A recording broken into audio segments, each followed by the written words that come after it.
Madame, Monsieur, bonsoir et bienvenue aux 20h. Les titres de ce journal.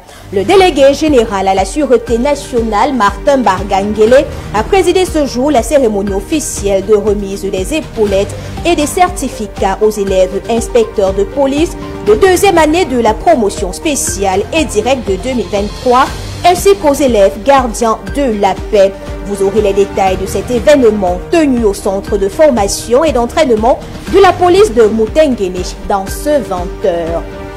Ensuite, la jeunesse camerounaise et l'implémentation des valeurs civiques et patriotiques, gage de paix et de développement. C'est sous ce thème que se tient l'édition 2025 du Salon de l'orientation académique et professionnelle. La cérémonie d'ouverture présidée ce jour à l'hôtel de ville de Yaoundé par le ministre d'État, ministre de l'Enseignement supérieur. Et puis parlons de l'arthrose, une maladie dégénérative des articulations qui touche principalement les personnes âgées. Ce soir, focus sur la prévention et la prise en charge de cette pathologie. Madame, Monsieur, c'est tout pour le sommaire. Le développement, c'est tout de suite.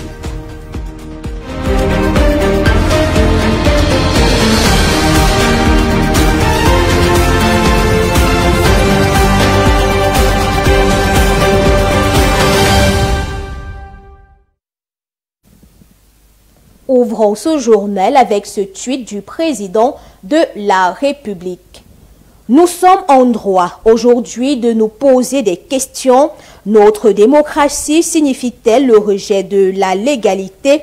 Notre démocratie doit-elle mettre en cause tous nos acquis et toutes nos institutions? Notre démocratie doit-elle construire ou détruire l'État et la nation? Signé son Excellence Paul Biya, président de la République du Cameroun. À la suite de ce journal, la police camerounaise s'enrichit de nouveaux éléments. Ce mercredi, le délégué général à la Sûreté nationale, Martin Barganguele, a présidé la cérémonie officielle de remise des épaulettes et des certificats aux élèves inspecteurs de police et de deuxième année de la promotion spéciale et directe de 2023, ainsi que des gardiens de la paix. Les détails de cet événement tenu au centre de formation et d'entraînement de la police de Mutengene avec Eric Bilon. Le centre de formation de la police de Mutengene a été rempli d'excitation et de fierté ce mercredi lorsque le délégué général à la Sûreté nationale, Martin Barganguele, a procédé à la remise des certificats et d'épaulettes aux élèves, inspecteurs et agents de police de la promotion 2025. Une occasion solennelle qui a marqué l'aboutissement d'une formation rigoureuse pour les diplômés qui ont démontré un dévouement et un engagement envers leur profession. Très heureux d'avoir accompli ce qui a toujours été mon rêve. De l'obtention du diplôme, je me sens très satisfait parce que le diplôme est déjà ce qui atteste que tu as subi valablement la formation et que tu peux travailler comme il faut et servir la nation comme il faut, ou partout où besoin se veut. Le délégué général à la Sûreté nationale les a exhortés à accomplir leurs devoirs avec diligence et professionnalisme en mettant l'accent sur le respect de la loi et la protection des personnes et des biens. Il a également fait un appel à la responsabilité qui repose sur les épaules des nouveaux agents de police. La cérémonie conduite dans une tradition stricte, soulignant la discipline et la rigueur qui ont défini le processus de formation. L'événement a également servi d'occasion pour les amis et les familles des beaux diplômés de célébrer cette occasion. Cette cérémonie marque le début d'un chapitre dans les carrières des nouveaux diplômés qui sont désormais équipés pour servir avec professionnalisme et intégrité.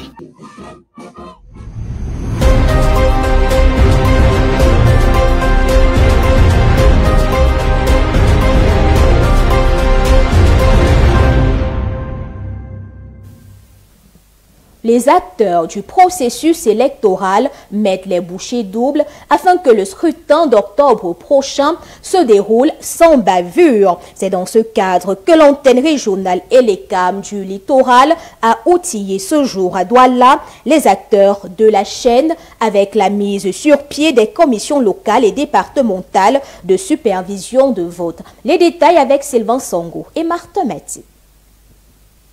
Elle pointe l'élection présidentielle et dans le littoral, on s'active pour lui donner un regain de crédibilité. Elections Cameroun, antenne régionale du littoral à la manette donne les orientations. Formation appuyée des commissions locales et départementales de vote pour une réussite certaine. On explore tous les points et reprécise les rôles à jouer par chacun.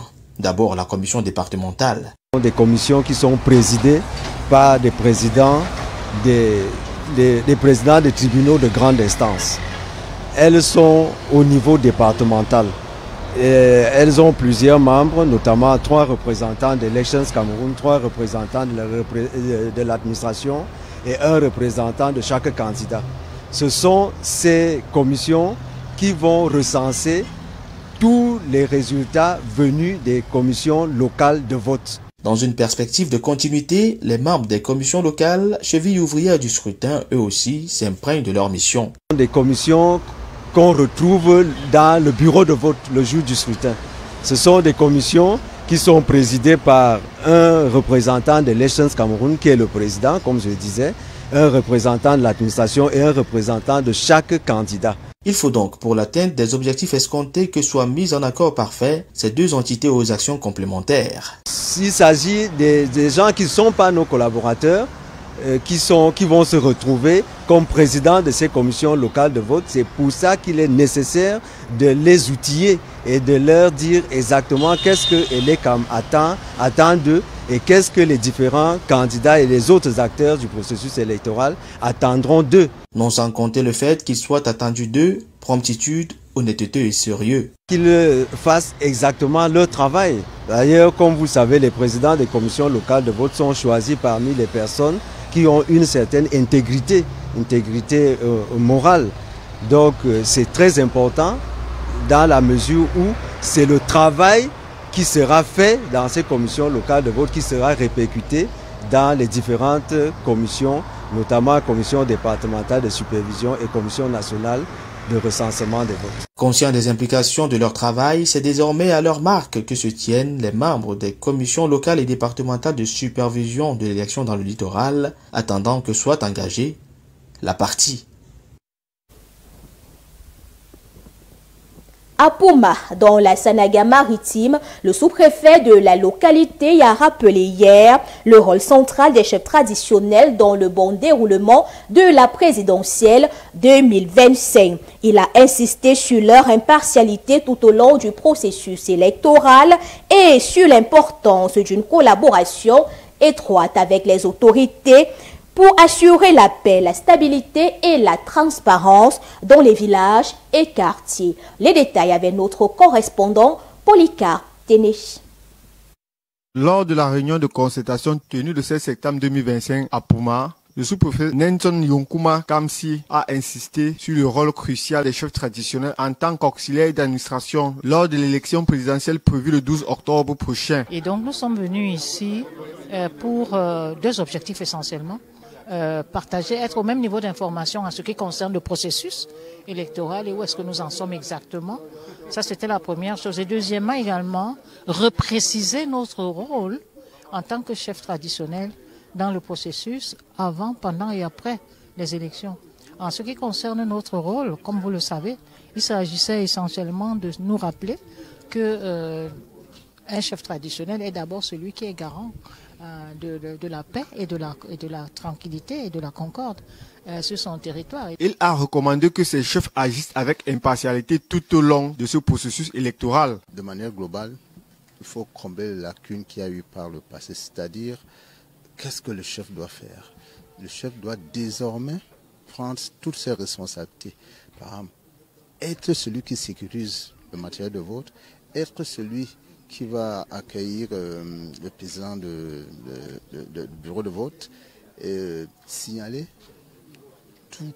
tout problème de manière générale à l'autorité. À cet effet, des mesures doivent être mises en place pour assurer une bonne organisation avant et pendant le scrutin, mais également pour contrôler la situation après élection. Les chefs traditionnels ont également été exhortés à maintenir une communication fluide avec les autorités administratives afin de garantir un échange d'informations efficace sur le terrain. Cette interaction est essentielle pour que les chefs puissent bénéficier d'un même niveau d'information et de contribuer ainsi à la paix et à la stabilité au sein de leurs villages et quartiers.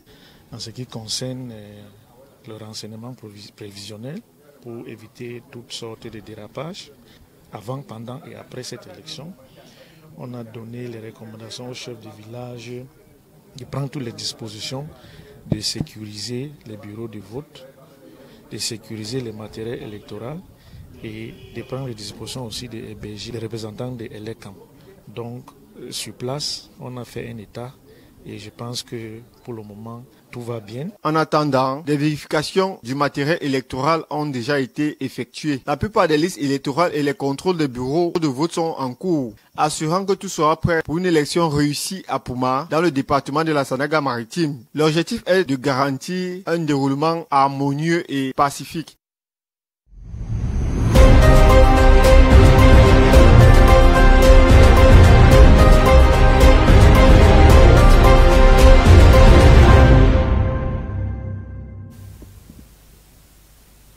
Élection régionale 2025 hier dans la Léquier, les mandataires du Front des démocrates camerounais ont déposé officiellement leur liste de candidature. Ceci représente une étape décisive dans la marche de ce parti vers ce qu'il appelle le Cameroun des grands rendez-vous. Les précisions avec Lavoisier Kega. Bonne chance. 21h30 ce 16 septembre 2025, les mandataires du Front des démocrates camerounais sortent des locaux de l'ECAM Monatélé, confortés d'avoir accompli un devoir citoyen. Ils viennent de déposer toutes les listes de candidatures pour les élections régionales prochaines dans le département de la Léquier. Nous n'avons pas été heurtés de quoi que ce soit. Tout s'est bien passé et ça nous a réjouis. Du départ jusqu'à la fin, la remise de l'attestation, on n'a pas été confronté à une situation qui nous a embarrassés. Un geste fort qui marque une étape décisive dans la marche du parti vers un Cameroun nouveau, plus juste, plus démocratique et plus prospère. Nous ne tenons pas compte que ce sont les conseillers des autres partis, mais nous sommes convaincus que notre projet politique va faire en sorte qu'ils nous donnent leur voix. À travers cet acte, le FDC veut réaffirmer également son engagement à porter la voix du peuple dans toutes les régions du pays et à œuvrer pour la justice sociale, la bonne gouvernance, le développement inclusif. On parle de ce que le FDC propose. Et lorsque nous allons descendre sur le terrain, ça sera une campagne de proximité, porte à porte. Je pense qu'il y aura véritablement quelque chose d'appréciable qui pourra convaincre le grand électeur que nous allons rechercher dans peu de jours. Cela va. Nous allons d'abord aller aux élections présidentielles, ce qui fera beaucoup d'engouement et ça va faire en sorte que les gens découvrent et nous crédibilisent plus. À un peu plus d'un mois des élections régionales du 30 novembre prochain, le parti veut rassurer ses militants et séduire ses électeurs. Le FDC présente des candidats dans les 9 arrondissements que compte le département de la Léquier. Rendez-vous est donc pris pour un scrutin qui s'annonce comme un tournant majeur. Et fidèle à son slogan, le FDC entend bien être de la partie, le parti des grands rendez-vous. Bonne chance. En éducation, ouverture ce jour du Salon de l'orientation académique et professionnelle édition 2025. La cérémonie présidée par le ministre d'État, ministre de l'Enseignement supérieur, le professeur Jacques Famdongo, s'est tenue à l'hôtel de ville de Yaoundé. Le thème, la jeunesse camerounaise et l'implémentation des valeurs civiques et patriotiques, gage de paix et de développement. Les détails avec Madoché Kuaté et Clara Demarabs. Les offres de formation universitaire sont adaptées aux exigences du marché de l'emploi. Le ministre d'État, ministre de l'Enseignement supérieur, professeur Jacques Famdongo, l'a rappelé face aux élèves et étudiants venus nombreux assister au Salon de l'orientation académique et professionnelle édition 2025. L'enseignement dans les universités n'est plus majoritairement théorique, comme d'aucuns le prétendent. Il allie harmonieusement appropriation du savoir savant et acquisition des compétences pratiques, concrètes, professionnelles. C'est ce que nous appelons la symbiose entre l'ingénierie cognitive et l'ingénierie transformationnelle. On acquiert des savoirs pour transformer durablement la société et non pour se gargariser d'un savoir pantagruélique sans réelle emprise sur notre société. Une fois à l'université, ils doivent acquérir des savoirs opérationnels et pratiques orientés vers l'emploi et la création d'entreprises. À cet effet, des pôles technologiques et des centres d'incubation voient le jour dans nos universités publiques et privées. Des formations professionnalisantes sont renforcées et orientées vers les métiers porteurs, y compris dans les facultés classiques.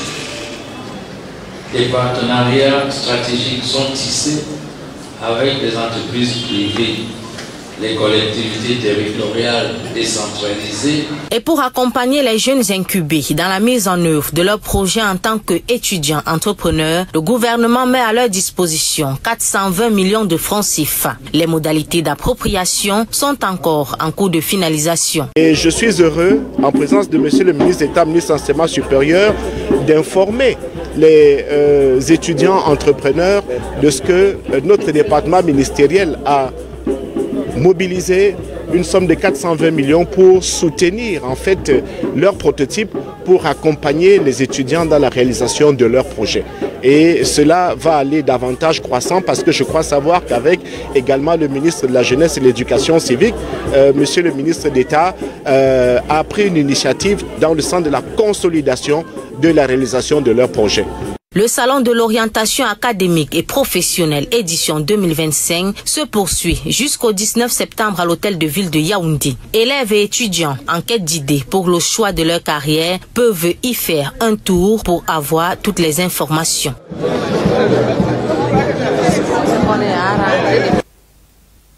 À la suite de ce journal, écoutons le vice-recteur chargé des enseignements, professionnalisation et développement à l'université de Bertois. Il revient sur les stratégies mises sur pied pour faciliter l'orientation des étudiants dans leur institution. Il s'exprime au micro de Cam10 Télévision. La politique d'orientation se fait globalement à travers un certain nombre d'outils de communication que nous avons mis en place, dont certains sont proprement institutionnels et d'autres logés dans les différents établissements que nous avons. Nous avons un service de la scolarité dans chaque établissement qui s'occupe de l'accueil des étudiants et de l'orientation et de l'information générale à la fois sur l'offre de formation, sur les conditions d'accès et sur les curricula. Mais nous avons aussi un certain nombre d'outils d'information qui ont été mis en place, notamment une chaîne d'information sur WhatsApp. Nous avons un portail numérique, un site web sur lequel l'ensemble de l'offre de formation que nous avons est présentée, détaillée et toutes les conditions d'accès explicitées. Tous ensemble pour un Cameroun pacifique, c'est sous ce thème que va se tenir la 44e édition de la Journée internationale de la paix. En prélude à cet événement, le ministère de la Jeunesse et de l'Éducation civique a tenu ce jour un hang-out au sein de son département ministériel. Les détails avec Élisée Yanda et Antoine Okala.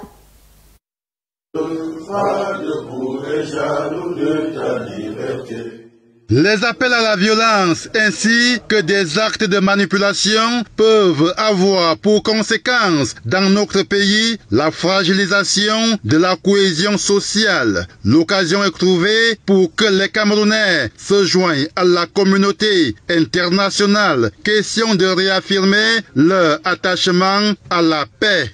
La paix fait partie des éléments de l'ADN des Nations Unies. Et donc dans ce cadre-là, nous considérons que partout où on parle de paix, nous devons être au rendez-vous pour accompagner le processus. Et ceci est d'autant plus important que, en fonction des contextes, cet élément de la promotion de la paix devient encore plus important. Le Cameroun traverse une année charnière. Bien que la sensibilisation soit bien menée par les autorités du pays, les Nations Unies ont leur partition à jouer. Le gouvernement sous le lead du MINJEC est en train d'organiser une journée pour la paix, mais une série d'activités pour lesquelles les Nations Unies sont impliquées. Pour ce qui nous concerne, je pense que le moment est important parce que nous sommes aussi en période électorale. Et donc, nous voulons insister encore plus sur le besoin de promouvoir la paix à une période électorale plus que jamais. En cette période où le processus électoral en vue de la présidentielle du 12 octobre prochain suit son cours normal, la préservation de la paix devient un impératif. Aujourd'hui, qu'il est question que tous les Camerounais, ceux du terroir et de la diaspora, s'associent pour la promotion de la paix avant, pendant et après les élections, comme l'a souhaité le président de la République, son Excellence Paul Biya, dans son message, ses messages de fin d'année et son message à la jeunesse du 10 février dernier. Cette 44e édition de la Journée internationale de la paix devrait impliquer tous les concitoyens à travers les activités multiformes. La célébration de la Journée internationale de la paix cette année au Cameroun va avoir lieu sur l'ensemble du territoire national, va mobiliser l'ensemble des acteurs publics et privés, surtout la société civile à travers les organisations de jeunesse et d'éducation populaire. L'apothéose aura lieu le 22 septembre prochain avec la célébration de la paix au Cameroun.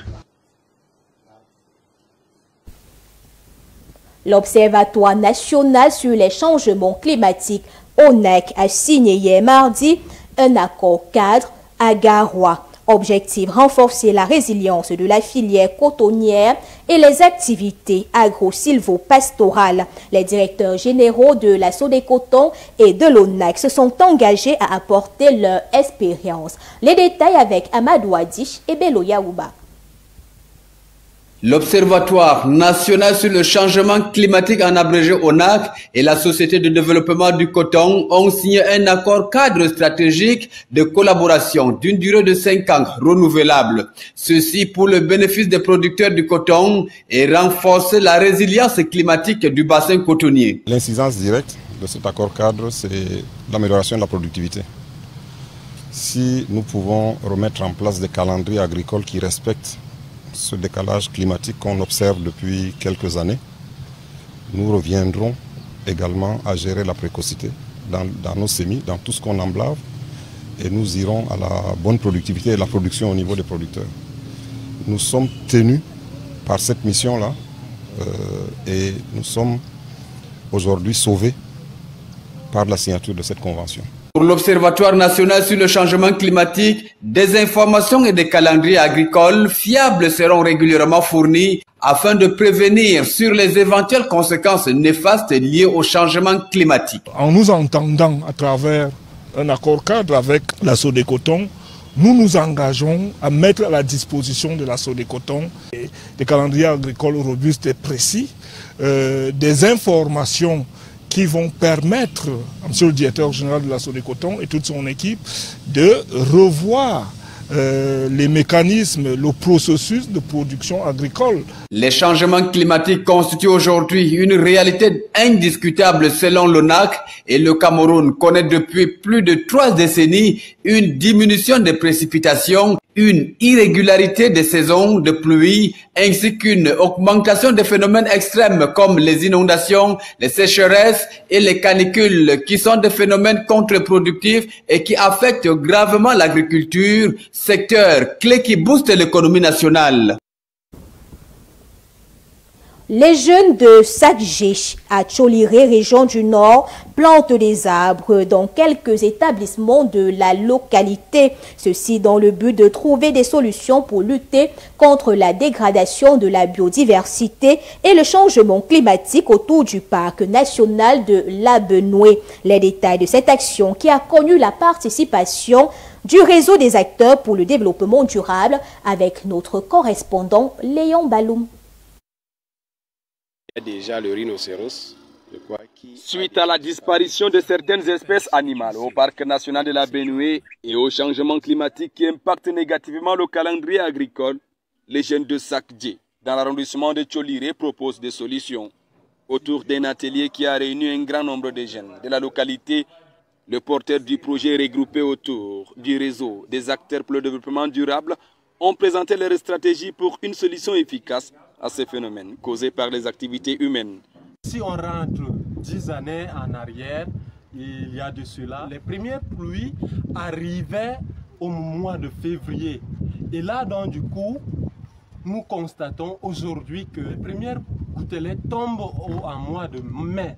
Et là, dans le calendrier agricole des communautés qui vivent et qui dépendent uniquement de l'agriculture est modifié. L'équipe a procédé à la mise au sol ces jours des quelques plantes à l'école publique de Sakdje Groupe 2.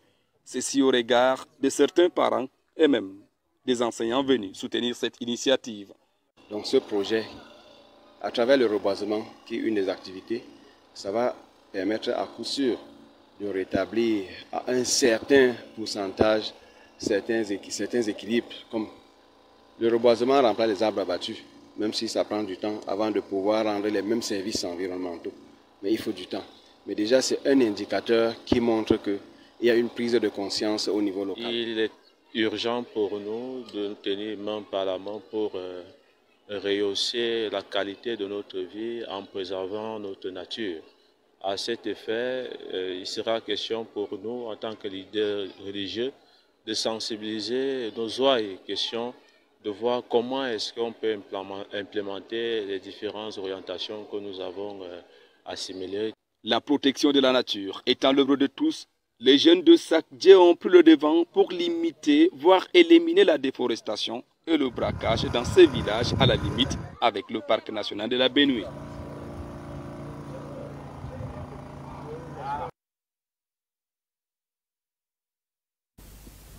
Ce soir, en santé, parlons d'une maladie dégénérative des articulations qui touche principalement les personnes âgées. Il s'agit de l'arthrose qui se traduit par une destruction progressive du cartilage. À l'occasion de la journée mondiale à elle dédiée ce 17 septembre, notre rédaction s'est intéressée à cette pathologie dont la prévention et la prise en charge restent les meilleures armes. Madoche Kuate et Claudia Mobenkono. L'arthrose est la maladie articulaire la plus répandue, souvent héréditaire, liée à des dysfonctionnements qui impliquent toutes les composantes de l'articulation. Avec une prévalence de 365 millions de personnes concernées, elle s'impose à nous avec l'âge et le genou est l'articulation la plus touchée. Souvent, l'arthrose touche les articulations comme le genou, la hanche, la colonne vertébrale et les mains. Donc, il y a des personnes âgées, il y a des personnes qui utilisent beaucoup leur articulation avec du sport. Donc, ils font des sports intenses, des activités sportives intenses. Il y a des personnes en surpoids, parce que le surpoids aussi détruit les cartilages avec des antécédents. Oui, des antécédents de lésions articulaires. Du fait que l'arthrose peut engendrer un handicap majeur avec une perte de mobilité, la prise en charge s'impose immédiatement après le premier symptôme qu'est la douleur. Il y a des douleurs. Lorsqu'il a des douleurs, cela l'amène à aller consulter.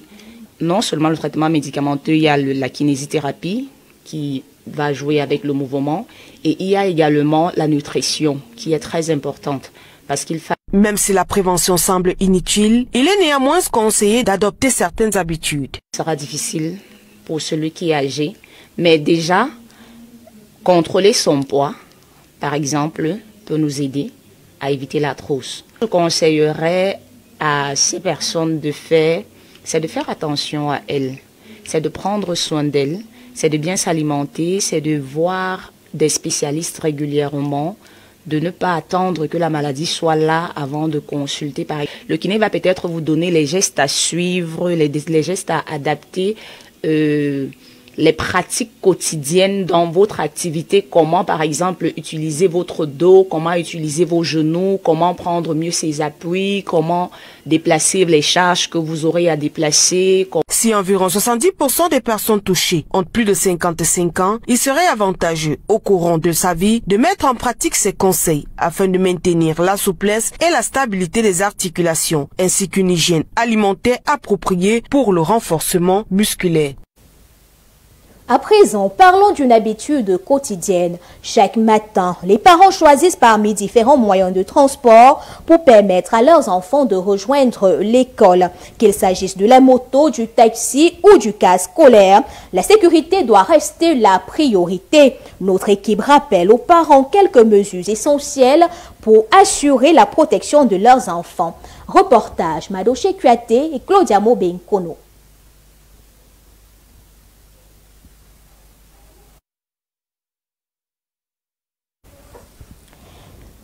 Allons à l'international, plus principalement au Nigeria. Au moins 50 personnes ont été kidnappées dans l'état de Zamfara, dans le nord-ouest du pays. En Tanzanie, l'opposition muselée à l'approche du scrutin présidentiel prévu pour le 29 octobre prochain. Les détails de l'actualité étrangère dans ce condensé que signe la stagiaire de la rédaction Maureen Gisdan. Au Nigeria, une série de kidnappings se multiplie ces derniers jours dans l'état de Zamfara. Dimanche, au village Kidai, 12 personnes ont été amenées par des bandits sous des tirs occasionnels en pleine nuit. La veille, 18 femmes et enfants avaient déjà été kidnappés dans le village Bina Zarma. Le schéma est pareil ce lundi 15 septembre où plus de 40 fidèles priant dans une mosquée ont été enlevés par des groupes armés dans la montagne de Gori. Ces nouveaux cas de violence mettent en péril les tentatives de négociation d'une trêve entre certaines communautés de l'État et les bandits locaux. En attendant une amélioration de la situation sécuritaire, les populations de ces régions isolées se regroupent en comité de vigilance pour se protéger contre les attaques des groupes armés.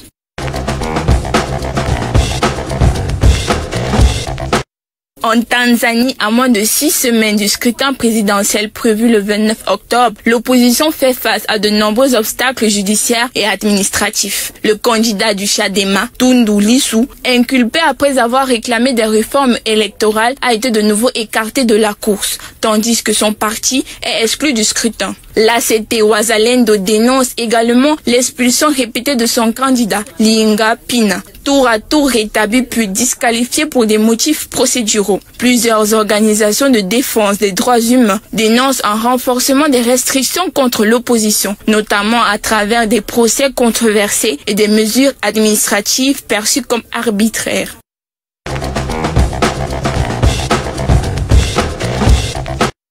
En Guinée, le président de transition Mahamadi Doumbouya a présenté un projet de constitution qu'il décrit comme loi qui ressemble et qui rassemble les Guinéens, tout en conservant l'esprit des précédentes constitutions. Le texte prévoit la création d'un Sénat et d'une Cour spéciale de justice de la République. De plus, le mandat présidentiel serait porté à 7 ans, renouvelable une fois, et les candidats indépendants pourraient désormais se présenter à l'élection présidentielle. Ce projet suscite de vives critiques de l'opposition, notamment la coalition NAAD qui dénonce particulièrement l'article 74. Cet article accorde une immunité civile et pénale aux anciens présidents pour les actes accomplis dans l'exercice de leurs fonctions.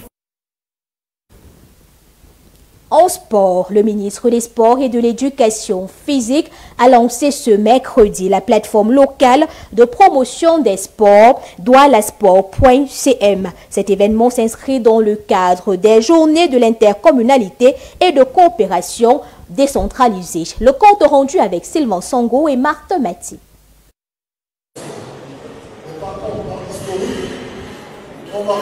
Voici doualasport.cm, la plateforme locale de promotion des sports de la ville économique qu'a officiellement lancé le professeur Narcisse Mwelekambi, ministre des Sports et de l'Éducation physique. Une plateforme mise sur pied à l'initiative du magistrat communautaire et des particuliers en vue de promouvoir les sports et leur espace dans une dynamique de vulgarisation des valeurs et de rassérénement des liens pour davantage être visible aux frontières Cameroun. Nous saluons donc l'initiative prise par le maire de la ville, le docteur Roger Mbassin-Dilin, du lancement de cette plateforme dédiée aux activités sportives, mais de manière transversale à des activités qui embrassent le champ de la culture, le champ du tourisme, et qui vont permettre, ces initiatives-là, d'assurer une meilleure diffusion spatiale. Histoire des sports de la ville de Douala, infrastructures sportives, événements qui traitent de sport, associations sportives, de grandes rubriques à consulter pour tout savoir sur les questions afférentes aux activités sportives. Maires de communes, d'arrondissements sont invités à nourrir et actualiser cette plateforme. Toutes les activités sportives ont pour assise un espace. Qu'il s'agisse d'une infrastructure sportive, d'une aire de jeu, d'un gymnase, ces infrastructures, ces équipements, ces commodités sont localisés dans des espaces, dans des territoires qui sont administrativement organisés et qui font l'objet, dans le cadre de la coopération, de la décentralisation, d'une administration à travers les mécanismes que nous connaissons. Douala est donc choisi pour être le terrain d'expérimentation de la plateforme locale de promotion des sports, laquelle a vocation à émailler le territoire national, tant il y a à découvrir en termes d'histoire et d'infrastructure. C'est à travers les initiatives prises à la base, comme celle concernant Douala, ville cosmopolite, qui est un peu un condensé du Cameroun tout entier, ville historique, où l'œuvre et l'impact gigantesque et historique, immense, dense et foisonnant du président de la République, est palpable dans le domaine du sport. Vous avez vu les magnifiques infrastructures sportives Japoma, avec un gymnase dont on ne parle pas beaucoup, mais qui est l'un des meilleurs gymnases au niveau africain. Contexte ayant, médailles et trophées ont été remis à une équipe jeune, vainqueur d'un tournoi de basketball organisé par l'exécutif communautaire pour marquer un point d'honneur à cette cérémonie qui célèbre les sports et promeut la cohésion sociale. Toujours en sport, parlons de football. Préliminaire de la Ligue des champions féminines, FC Eboleva remporte son premier match. L'équipe championne du Cameroun 2024 s'est imposée cet après-midi face à FA Psychina de la RDC sur le score de 2-0. C'était à l'occasion de la première journée des éliminatoires de la Ligue des champions féminines. La rencontre s'est jouée à Malabo. Le prochain match des filles, ce sera samedi prochain. Madame, Monsieur, c'est tout pour ce journal. Merci de nous avoir suivis.